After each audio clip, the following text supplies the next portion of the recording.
Hi guys, I'm Dimension Jump. Today I'll be reviewing Hyrule Warriors and Hyrule Warriors Definitive Edition for the Wii U and Nintendo Switch. Now, this game was made by we're making for some Team Ninja, I think, yeah. And this is a sort of Dynasty Warriors meets The Legend of Zelda type spin-off game. Now, before I got either of these games, I had never played a Dynasty Warriors game ever before, and this is basically like that, but with the Legend of Zelda. So the main story is that there's this sorceress called Sia who plans to take over Hyrule, and Zelda gets this sort of ominous dream, and along with her maid Impa, they find the next hero, which happens to be Link, who happens to be in the courtyard training with other Hylian soldiers.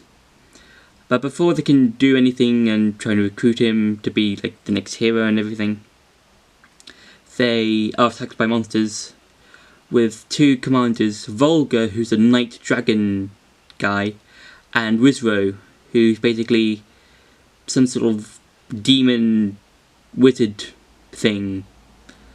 So yeah, then you find out that there was this sorceress who looked at the Triforce and looked throughout different eras of time, but she was taken over by an evil force, and then she was split in two and stuff.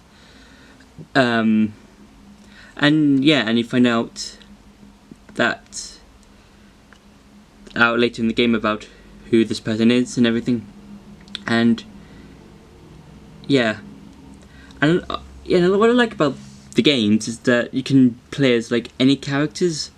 So for example, you can play as Link, Zelda, Impa, and throughout the game you get to play as other characters like Lana, who's a new character in the game. Now she's a white sorceress who comes from the same sort of clan as Sia does. And then when you finally get up to Sia, she summons different points from different Zelda timelines. So you've got the Bridge of Eldrin from Twilight Princess in the Child timeline. You've got Skyloft from Skyward Sword from the very first game in the beginning of the timeline. You've got Death Mountain from Ocarina of Time, and so many other games that are referenced in this one. And what I like about the game is that you can go through various challenges, well, mainly a certain area in the game, and doing certain challenges. For example, you might need to capture certain keeps or defeat a certain amount of enemies to get a golden sculpture, and if you defeat one, you get a different painting, and if you complete one painting, you can get this reward bonus thing, which I'll explain about later in the review.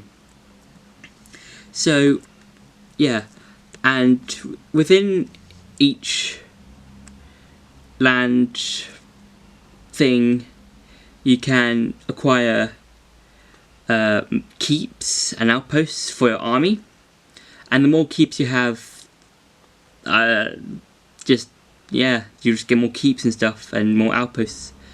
But the game isn't without its bosses. Now, it does have a variety of bosses. So you've got Sia, obviously, she's a boss. You've got Wizro, Volga, and you've also got big or giant bosses like King Dongo, Manhandler, and Goma. And I think that's quite cool because you can battle certain enemies from certain Zelda games. Like I said before, the giant bosses from the different Zelda games. You've also got your Pagoblins, your Bublins, your Moblins, your Gibdos, your Redeads, your Dark Nuts. Just a variety of characters and enemies to fight against or play with. Now, in the game, you can also go on the rewards map or the adventure mode, and you can play through various Zelda maps in 8-bit form. Well, what I mean by that is that the maps are in 8-bit form, and you go into the maps and you can go to certain places, and you can earn ranks. So you can, like, if you do well, you get A rank. If you do okay, you get a B rank, and if you do not that great, you get a C rank. And you can in certain places you can collect either weapons or costumes for certain characters. So you might get the Goron tunic for Link. You might get the Era of the Sky costume for Zelda. This and that. But for this one, for the Switch edition, you can get the Breath of the Wild costume for both Link and Zelda. Apart from this one, because this was released before this one, obviously. And you can also play as, like, some characters from other games, like Medley from the Wind Waker. You can play as Toon Link and Toon Zelda from the Wind Waker, The Legend of Zelda Wind Waker, Spirit Tracks and Phantom Hourglass. You can play as Yuga from Link Between Worlds.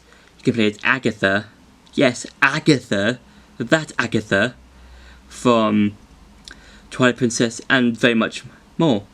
And you can also have combos for some of your characters, for all of your characters even. And each character has their own different combos. No characters feel the same. And you can also get extra weapons for some of your characters, and you can also get combos for them. And yeah, it's really enjoyable. I've played a lot out of the Switch edition because I just really enjoy it. So midway through the game, you can acquire the Master Sword, but up doing so, you release the final spirit, which makes Ganondorf whole again, and who was the evil entity who split Seer up, and the other half is Lana, who's like the good side and Seer's the evil side. And yeah, and it's basically, towards the end of the game, it's basically your typical Zelda game, like you do in the normal games. You try and defeat Ganondorf, who's already conquered like all of Hyrule, because you get to play as him, and he conquers all of Hyrule. And yeah, you can also like try and like defeat him, who has acquired some other boss power-ups throughout the game or whatever. And also in the Switch edition, there's also a sub-story, I think, with Linkle, who's basically female Link, but instead of a sword, she uses crossbows and a compass. Yeah, and she's trying to find like Hyrule Castle, but she always gets lost. Typical protagonist story mechanics. I'm not sure. I'm not sure. But I do like Linkle. She's probably one of my favourite characters in the game, and I do play as her quite a lot in some of the playthroughs and stuff. So yeah, that's been my review for the Hyrule Warriors Definitive Edition, and for the Wii U version. And don't forget to like, share and subscribe, and I'll see you in the next video.